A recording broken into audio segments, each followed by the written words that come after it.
కారణాలు అసలు ఎందుకు కొత్త కొత్త రకాల జబ్బులు ఏమో వచ్చాయని చెప్పాను. కారణాలు అంటే మనకు తెలిసిందే, అంటే సొసైటీలో వచ్చే మార్పులు కానీ, కుటుంబంలో వచ్చే మార్పులు కానీ, లేదా ఇంటి దగ్గర సరిగా అంటే పేరెంట్స్ పిల్లలకు సరైన క్వాలిటీ టైం ఇవ్వకపోవడం.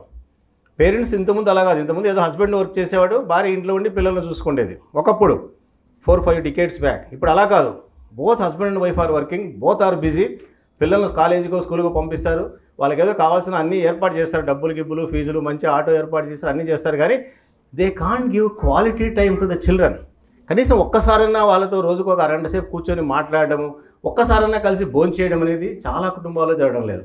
మార్నింగ్ పిల్లలు అర్లీ మార్నింగ్ వెళ్ళిపోతారు, వీళ్ళు పేరెంట్స్ ఆఫీస్కి ఎక్కడికి వెళ్ళిపోతారు. సాయంత్రం పిల్లలు వచ్చేటప్పటికి వీళ్ళు ఇంకా వచ్చి ఉండరు. పిల్లలు పడుకున్న తర్వాత వాళ్ళు వస్తారు, పాపం వీళ్ళు భోజనం కూడా వీళ్ళు ఒకరే పెట్టుకొని తింటారు, లేకపోతే సర్వెంటో ఆయానో అమ్మమ్మో నానమ్మో ఎవరో పెట్టేస్తారు.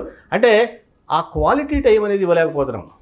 పిల్లలకు ముఖ్యంగా కావాల్సింటే మనీ కంఫర్ట్స్ కంటే ముఖ్యంగా వాళ్ళతో కూర్చొని మంచిగా 4 మాటలు మాట్లాడము, ఏదైనా వాళ్ళకు మంచి సందేశం చెప్పడము, లేదా వాళ్ళతో పంచుకోవడము, ఇలాంటివన్నీ కూడా పేరెంట్స్ నుంచి ఎంత వస్తే భవిష్యత్తులో వాళ్ళకు మానసిక సమస్యలు రాకుండా ఉంటాయి. అలా కాకుండా వాళ్ళంతకు వాళ్ళకి వదిలేసా, కాలేజ్ ఫీజు కట్టాము, డొనేషన్ కట్టాము, మంచి ఆటో ఏర్పాటు చేసాము, మంచి డ్రెస్సులు ఇప్పించాము, మంచి బైక్ ఇప్పించాము, మంచి సెల్ ఫోన్ ఇప్పించాము, ఇంకేం చేయాలండి అందుకంటే? అది కాదు. అవన్నీ మెటీరియలిస్టిక్ కంఫర్ట్స్.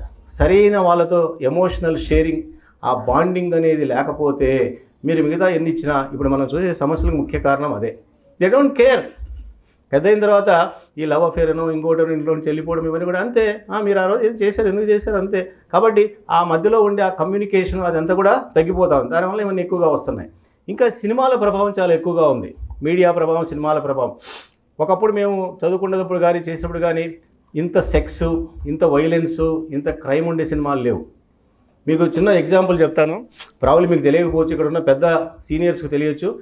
తెలుగులో మొట్టమొదటి ఏ సర్టిఫికేట్ మూవీ మీకు తెలుసు కదా, అడల్ట్స్ అంటే కొంచెం రొమాన్స్, సెక్స్ కానీ వైలెన్స్ కానీ ఎక్కువ ఉన్నదాన్ని, క్రైమ్ కానీ ఏ సర్టిఫికేట్ ఇస్తారు? మామూలుగా ఉండే సినిమాలు యూ సర్టిఫికేట్ అని ఇస్తారు. తెలుగులో 1964లో మనుషులు మమతలు అనే ఒక సినిమా వచ్చింది. నేను అప్పుడు 8th క్లాస్ 9th క్లాస్ చదువుతున్నాను స్కూల్లో, ప్రొద్దుటూరులో. ఆ సినిమాకు అంతవరకు ఏ సర్టిఫికేట్ అనేది తెలుగు సినిమాలో ఎక్కడా లేదు. దానికి మొట్టమొదటిసారి సెన్సార్ బోర్డు వాళ్ళు చాలా రోజులు అబ్జెక్షన్ చెప్పి ఏ సర్టిఫికేట్ ఇచ్చారు. ఎందుకయ్యా అంటే మీరు ఆశ్చర్యపోతారు. నాగేశ్వరరావు, సావిత్రి, జగ్గయ్య దాంట్లో యాక్టర్సు.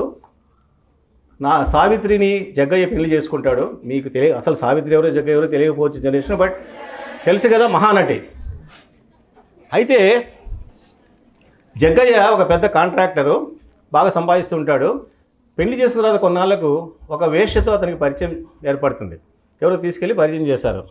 రాజశ్రీ అనే ఒక యాక్ట్రెస్ వేశ్యగా వేసింది ఆ సినిమాలో. వేస్తే ఇతను రోజు కాంట్రాక్ట్ నుంచి వచ్చి, ఆఫీస్ నుంచి వచ్చి చక్కగా నీట్గా స్నానం చేసి డ్రెస్ చేసుకొని ఆ వేశ్య దగ్గరికి వెళ్ళి ఎప్పుడో midnight 1 o'clock ఇంటికి వస్తాడు. అక్కడ పోయి అక్కడ బ్రాందీనో విస్కీనో తాగి కొంతసేపు ఆ అమ్మాయితో స్పెండ్ చేసి ఇంటికి వస్తాడు. పాపం భార్య సావిత్రి చాలా ట్రెడిషనల్ హౌస్ వైఫ్, భర్త కోసం రోజు ఎదురు చూస్తూ ఉంటుంది. ఈయన ఎప్పుడో 1 గంటకు వస్తాడు, చూసి వచ్చి నిద్రపోతాడు అంతే, ఇంకా భోజనం కూడా చేయడు, అక్కడ ఏదో తినేసి వస్తాడు.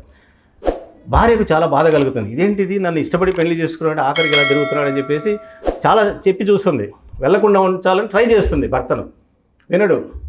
ఆఖరికి ఏం చేస్తుంటే సావిత్రి ఒకరోజు ఆ వేశ్య ఇంటికి వెళ్తుంది. వెళ్ళి ఆమెను అడుగుతుంది, ఎందుకు నా భర్త నీ దగ్గరికి వస్తున్నాడు, నీలో ఉండే స్పెషల్ ఏంటి, నాలో లేనిది ఏంటి చెప్పు అని అడుగుతుంది డైరెక్ట్గా, ఫేస్ టు ఫేస్.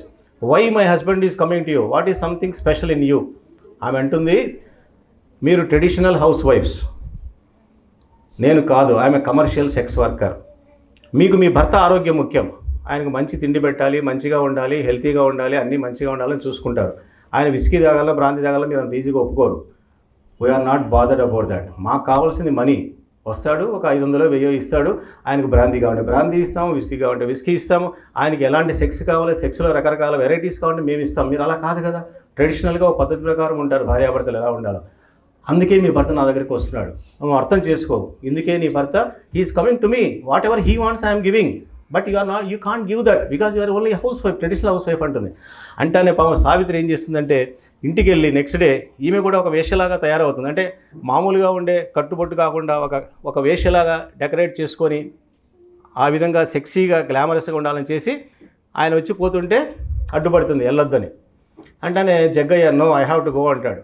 మీకు ఏం కావాలంటే, మరి నేను తాగుతాను, నువ్వు తాగవు కదా అంటాడు. అంటే అక్కడ కంపెనీ ఇస్తుంది వేశ్య ఇతనికి, నేను ఇస్తాను, నేను కూడా తాగుతాను అంటుంది. నేను కూడా పాట పాడతానంటుంది, నేను కూడా నీతో పాటు డ్యాన్స్ చేస్తానంటుంది. సరే what he wants is that.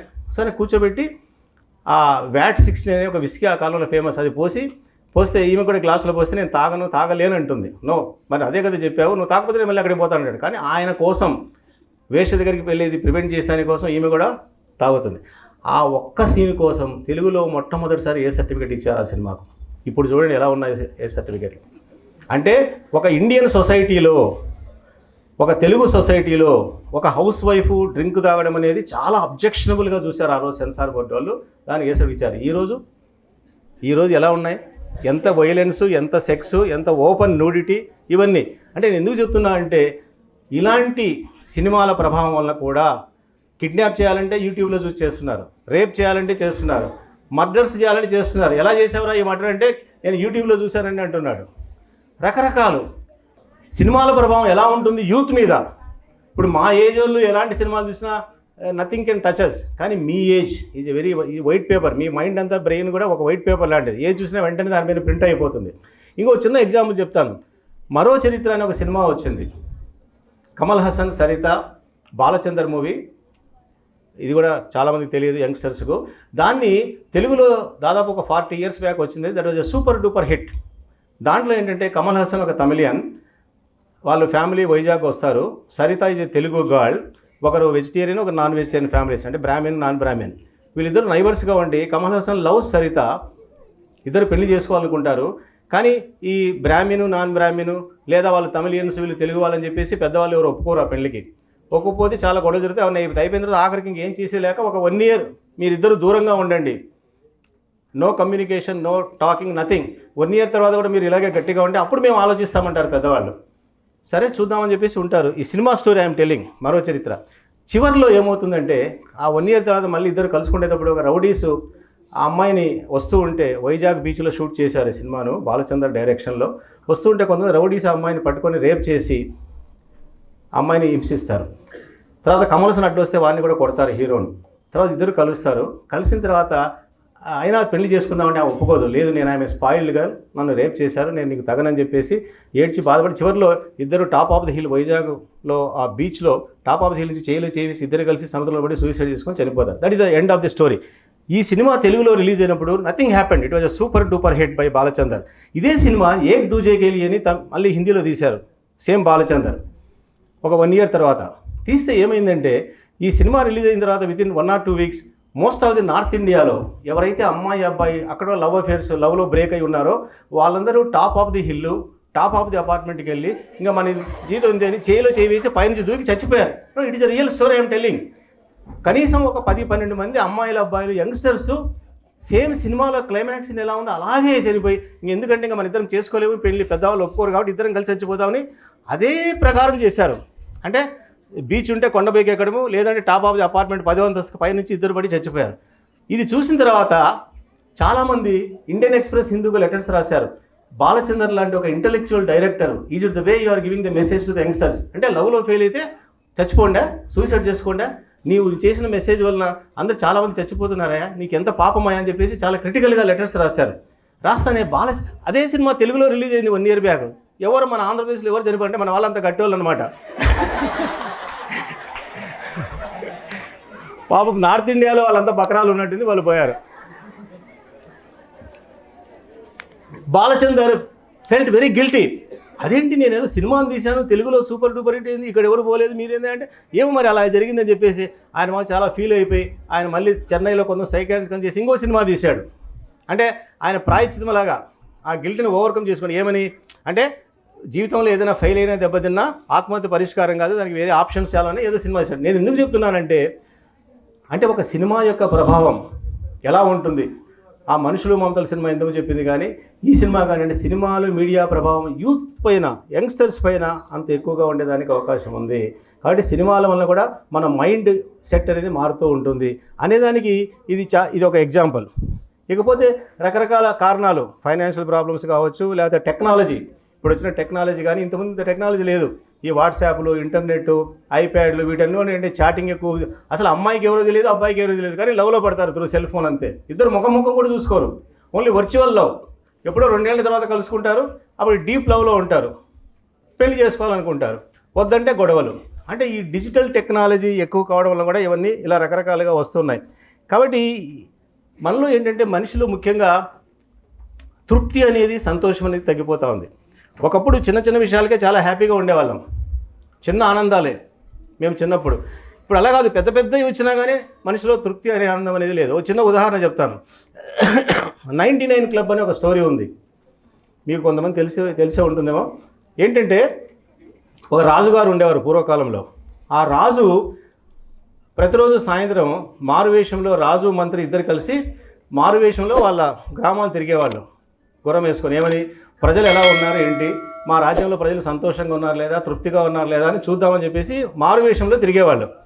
వీళ్ళు రోజు వెళ్తూ ఉంటే ఒక గుడిసె దగ్గర, అవుట్స్కట్స్లో విలేజ్లో గుడిసె దగ్గర ఒక చిన్న హట్ ఉండేది, నొలక మంచం వేసుకొని పూర్ పీపుల్, హస్బెండ్ వైఫ్, ఇద్దరు కిడ్స్. వాళ్ళు రోజు కూర్చొని వీళ్ళు పోతూ ఉంటే అక్కడ పాటలు పాడుకుంటా ఎగురుతా మళ్ళీ సాయంత్రం వచ్చేటప్పుడు అలాగే ఉండేవాళ్ళు, ఎంజాయ్ చేసేవాళ్ళు. అంటే వాళ్ళకు ఉండేది ఒక నొలక మంచము, ఒక చిన్న గుడిసె, అంతే. కరెంటు లేదేం లేదు ఆ కాలంలో. వాళ్ళు ఆడుకుంటూ చేస్తే సరదాగా ఉండేవాళ్ళు. ఈ రాజు మంత్రిని అడుగుతాడు, ఏంటయ్యా మనకి ఇంత రాజ్యం ఉంది, ఇంతమంది సర్వెంట్స్ ఉన్నారు, ఇంత ప్రాపర్టీ ఉంది, ఇంతమంది సామంతులు ఉన్నారు, అయినా ఎప్పుడు మనశ్శాంతిగా ఉండదు, అలజడి. వాడొచ్చి కొడతాడేమో, వీడొచ్చి దండయాత్ర చేస్తాడేమో అంటారు, ఇక్కడ ఎవరో చేశారంటారు, ఇంతమంది రాణులతో తలకాయ నొప్పి రకరకాలు ఉన్నాయి, వీళ్ళు ఇంత హ్యాపీగా ఉన్నారు, వాళ్ళకి ఏం తినేదానికి కూడా లేదు, కానీ ఎప్పుడు చూసినా ఆనందంగా ఆడుతూ పాడుతూ ఉన్నారయ్యా, ఏంటి, వాట్ ఈస్ ద రీజన్ అని అడుగుతాడు. అంటే స్వామి నీకు చెప్తానులే 2 రోజుల తర్వాత అంటాడు మంత్రి. సరే 2 రోజుల తర్వాత మళ్ళీ వస్తే ఈ మంత్రి ఏం చేస్తాడు, ఒక చిన్న బ్యాగులో 99 గోల్డ్ కాయిన్స్, 99 గోల్డ్ కాయిన్స్ వేసి ఆ గుడిసె వెనకాల పెరట్లో వదిలేసి వెళ్ళిపోతాడు ఒక నైట్ వచ్చి. సరే వీళ్ళు పొద్దున్న లేచి చూసినప్పటికీ ఈ భార్యాభర్తలు, రైతు వాళ్ళు, ఆ భార్యకు కసు ఊడుస్తూ ఉంటే అక్కడ ఆ బ్యాగ్ కనపడుతుంది. ఏంటో బ్యాగ్ కనపడింది కానీ ఓపెన్ చేస్తే దాంట్లో బంగారు నాణ్యాలు ఉంటాయి. అమ్మో బంగారు నాణ్యాలు, దేవుడు ఏదో మాకు అదృష్టం తెచ్చిచ్చాడని చెప్పేసి ఆమె తీసి అన్నీ ఇచ్చితే 99 ఉంటాయి. అదేంటి, ఇది ఉంటే 100 అన్నా ఉండాలి, అంతేగాని 99 ఎలా ఉన్నాయి, something is missing, one is missing అని వాళ్ళ హస్బెండ్కి చెప్తుంది. ఇంకా హస్బెండ్, ఆమె, ఇద్దరు పిల్లలు లాంతర్లు పట్టుకొని, క్యాండిల్స్ పెట్టుకొని ఇంకా మార్నింగ్ టీవింగ్ తిరిగిందే ఆ గుడిసె చుట్టూరు. మళ్ళీ రాజు మంత్రి వస్తారు. ఇదేంది ఆయన వరకు పాటలు పాడుతూ ఎంతో హ్యాపీగా ఉన్నారు, ఇవాళ చూసి 24 గంటలు ఏదో సెర్చ్ చేసుకుంటూ తిరుగుతూ ఉన్నారు ఆ ఒక్క కాయిన్ కోసం. అంటే అయ్యా నేను అదే కదా చెప్పింది, 99 కాయిన్స్ వచ్చాయని దే ఆర్ నాట్ హ్యాపీ. ఆ ఒక్క కాయిన్ ఏదైతే రాలేదో అది ఎక్కడుందని దానికోసం ఎదుగుతున్నా. ఇదేనా మనిషికి అశాంతికి? నువ్వు కూడా అంతే కదా, ఇన్ని రాజ్యాలు ఉన్నా, ఇంత ఉన్నా, ఇంకా ఏదో సంపాదించాలి, ఇంకా ఏదో దండయాత్ర చేయాలి, ఇంకొకరిని వాడిని కొట్టాలి, ఇన్ని కొట్టాలంటున్నావు. కాబట్టి మనిషి యొక్క అన్హ్యాపీనెస్కు, ట్రాజడీస్కు, మనిషిలో తృప్తి లేకపోవడము, సంతోషం లేకపోవడము అనేది ముఖ్య కారణము అని అంటాడు. అంటే మనలో కూడా పోను there is no limit. America వెళ్ళాలి, లండన్కి వెళ్ళాలి, అది చేయాలి, ఇది చేయాలి, ఉన్నదాంతో తృప్తి ఉండదన్నమాట. ఈ తృప్తి, సంతోషం అనేది లేకపోతే మనిషికి ఎప్పుడు అశాంతి ఉంటుంది అనేది. మనలో 2 రకాల మనుషులు ఉంటారు, type A and type B persons. Psychology ప్రకారం టైప్ ఏ పర్సన్స్ అంటే ఏంటంటే 24 గంటలు వాళ్ళు వర్కహాలిక్స్. వాళ్ళకి 24 గంటలు సరిపోదు, ఎప్పుడు పని చేస్తూనే ఉంటారు. వాడు ఆఫీస్కి పోయి ఇంటికి వచ్చినా ఇంట్లో కూడా ఆఫీస్ ఫైల్స్ చేస్తూ ఉంటాడు, వర్కహాలిక్స్ అనమాట. టైప్ బి అని ఇంకో రకం ఉంటారు, వీళ్ళు ఏంటంటే ఆఫీసులో కూడా ఆఫీస్ పని చేయరు, ఎప్పుడు క్యాంటీన్లో చెట్ల కింద తిరుగుతూ ఉంటారు, వీడు టైప్ బి. అయితే తమాషా ఏంటంటే టైప్ ఏ వాళ్ళు లైఫ్లో బాగా పైకి వస్తారు, ఎందుకంటే వాడు వర్కహాలిక్, ఎప్పుడు పని చేస్తూ ఉంటాడు, ఎప్పుడు చదువుతూ ఉంటాడు, ఎప్పుడు రాస్తూ ఉంటాడు, అది చేయాలి, ఇది చేయాలి వస్తాడు. కానీ వీళ్ళకి హార్ట్ అటాక్స్ ఎక్కువ వస్తాయి, అది పెద్ద డేంజర్. అంటే లైఫ్లో పైకి వస్తాడు కానీ తొందరగా హార్ట్ అటాక్ వస్తుంది, ఎందుకంటే ఎక్కువ స్ట్రెస్ తీసుకుంటాడు. టైప్ బి వానికి హార్ట్ అటాక్ కాదు కదా, ఏమీ రాదు. వాడు ఏ పని చేయడు, ఆఫీస్లో కబుర్లు చెప్పుకుంటూ ఉంటాడు, ఇంట్లో హ్యాపీగా టీవీ చూస్తాడు, అంతే తప్ప ఎప్పుడు ఫ్రెండ్స్, సరదాలు, పేకాట, క్లబ్బులు, కిల్లీలు నమ్ములుకుంటూ తిరుగుతూ హ్యాపీగా అటు ఇటు తిరుగుతూ ఉంటాడు తప్ప ఏది చేయడు. కాబట్టి టైప్ ఏ, టైప్ బి అనేది కూడా ఒక రకమైన మనస్తత్వాల్లో ఒక భాగము. అంటే మనకు టైప్ ఏ ఉండకూడదని కాదు, ఏదైనా ఒక వర్క్ లైఫ్ బ్యాలెన్స్ అనేది తెలుసుకోవాలి. ఇంకోటి ఏంటి, ఐక్యూ, ఈక్యూ అనేది కూడా తెలుసుకోవాలి ఈ కాలం స్టూడెంట్స్. ఐక్యూ అంటే ఏంటి, ఈక్యూ అంటే ఎమోషనల్ కోషెంట్. అంటే మీకు మ్యాథమెటిక్స్లో 100కి 100 రావాలంటే ఐక్యూ ముఖ్యం, ఫిజిక్స్లో 100కి 96 రావాలంటే ఐక్యూ ముఖ్యం. అంటే మీ బ్రెయిన్ బాగా యాక్టివ్గా ఉండి మంచిగా ఉంటే మీకు ఐక్యూ బాగున్నట్టే. కానీ మ్యాథమెటిక్స్లో 100కి 100 వచ్చిన వాళ్ళు, ఫిజిక్స్లో 100కి 96 వచ్చిన అందరూ లైఫ్లో సక్సెస్ అవుతారంటే గ్యారంటీ లేదు. ఇంతకుముందే మనకు సుధాకర్ గారు చెప్పారు, వాళ్ళ బ్యాచ్లో 3 టాప్లో చదువుకొని 3 సూసైడ్ చేసుకొని చనిపోయారని చెప్పేసి. మామూలుగా పొటాపటిగా పాసిన వాళ్ళందరూ లైఫ్లో బాగా సక్సెస్ అయిపోయి ఉంటారు. అంటే ముఖ్యమైనది ఏంటంటే ఐక్యూ ముఖ్యమే. ఎంతవరకు ముఖ్యం, మీరు డిగ్రీ పాస్ అయ్యి పీజీ పాస్ అయ్యి ఉద్యోగం వచ్చి లేదా వ్యాపారం పెట్టుకొని లైఫ్లో ఎందుకు ఐక్యూ ముఖ్యం. ఒకసారి మీరు లైఫ్లో ఎంటర్ అయిన తర్వాత ఐక్యూ యొక్క రోల్ లేదు, ఈక్యూ ముఖ్యం. ఈక్యూ అంటే emotional intelligence or emotional quotient. అంటే నలుగురితో ఎలా అడ్జస్ట్ కావాలి, మన భావోద్వేగాలను ఎలా కంట్రోల్ చేసుకోవాలి, అంటే కోపం ఎక్కువ ఉంటే ఎలా తగ్గించుకోవాలి, ఇతరులను ఎలా అర్థం చేసుకోవాలి, ఇతరులతో ఎలా సర్దుకుపోవాలి, ఇంట్లో వాళ్ళతో ఎలా సర్దుకుపోవాలి, భార్యాపిల్లలతో, ఆఫీస్లో ఎలా ఈ ఎవరైతే ఇలాంటి పాయింట్స్, ఇలాంటి ఎమోషనల్ ఇంటెలిజెన్స్ బాగా ఉంటుందో అలాంటి వాళ్ళు రేపు లైఫ్లో అల్టిమేట్గా సక్సెస్ అవుతారు. అంతేగాని మీకు మ్యాథమెటిక్స్లో 100కి 100 వచ్చాయినా, గోల్డ్ మెడల్ వచ్చింది, యూనివర్సిటీ ఫస్ట్ ర్యాంక్ వచ్చింది, no, there is no guarantee. అది తక్కువైన మీకు 100కి 50 ఇచ్చినా చాలు మ్యాథమెటిక్స్లో. కానీ మీలో ఎమోషనల్ కోషెంట్ బాగా ఉంటే మీరు లైఫ్లో చాలా పైకి వస్తారు. దీనికి ఒక చిన్న ఉదాహరణ చెప్తాను. కృష్ణుడు సత్యభామ మీకు తెలుసు కదా. ఎవరు సత్యభామ? ఎంతమంది భార్యలు కృష్ణుడికి? సరే, అంటే ఇది అందరికీ తెలుస్తుంది కాబట్టి చెప్తున్నా. ఒకసారి ఈ కృష్ణుడు పారిజాత పుష్పం అని ఒకటి ఉంటుంది ఇంద్రలోకంలో, అది చాలా ప్రెషస్. సంవత్సరానికి ఒకే ఒక పుష్పం వస్తుంది, అది మైథాలజీది. ఒకసారి కృష్ణుడు పోయి ఇంద్రుడిని జయించి ఆ పారిజాత పుష్పాన్ని తీసుకొని వస్తాడు.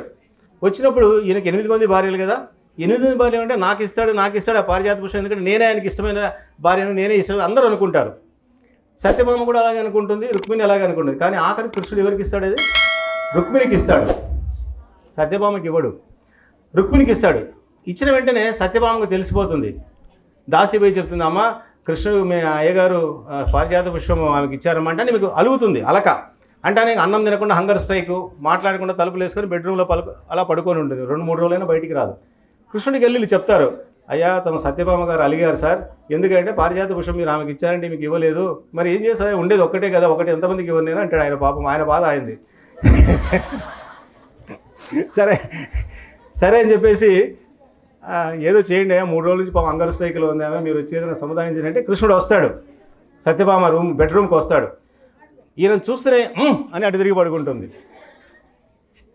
ఆయన పడుకుంటాను. ఈయన ఏం చేశాడు పాపం, కృష్ణుడు చాలా పెద్ద ఇంటెలిజెంట్, అదే ఎమోషన్ నుంచి చెప్పబోతున్నాం. ఈయన ఏం చేశాడు, ఆమె కాళ్ళ దగ్గర కూర్చుంటాడు, కూర్చొని కాళ్ళు నొక్కుతాడు. ఏం చేశాడు పాపం, ఒక్కోసారి మొగుళ్ళకు తప్ప ఈ బాధలు, భార్య అలిగినప్పుడు ఆ కాళ్ళు నొక్కుతా ఉంటే ఆమె ఇంకా కోపంగా ఒకసారి కాలుతో తంతుంది కృష్ణుని తల మీద. తంతానే కిరీటం పోయి అంత దూరంలో పడుతుంది. కెన్ యూ ఇమాజిన్, ఈ కాలంలో ఎవరైనా మీరు మీ మొగుళ్ళను తంతే ఏం జరుగుతుంది? ఊహించుకుని, నేనేం చెప్పను. 1 2 3 4 కృష్ణుడు ఏం చేశాడు అంటే వెంటనే మీరు ఈ కాలంలో అయితే డైవర్స్ నోటీసు, సూట్ కేసు చదువుకుని మీ అమ్మగారింటికి వెళ్ళిపోవడము, లేదా ఇద్దరు కొట్టుకోవడము, రక్కుకోవడం ఏదో జరిగిపోతుంది. కృష్ణుడు ఏం చేస్తాడు తెలిసిన, తన్నిన తర్వాత మెల్లగా కిరీటం తీసి పెట్టుకొని ఓకే సత్య బై బై అని చెప్పేసి ఒక స్మైల్తో ఈమెమనుకుంటుంది, వచ్చి పల్లి ఏదో చేస్తాడు అనుకుంటుంది. కానీ వాడు ఓకే సత్య బై బై అంటాను, ఏంట్రా వీడు ఇలా ఉన్నాడని చెప్పేసి, వీడంతా మాయలోడని చెప్పేసి ఆమె సరే సత్యభామ జమున రోల్ చాలా బాగా చేసింది ఆ సినిమాలో. సరే అయిపోతుంది.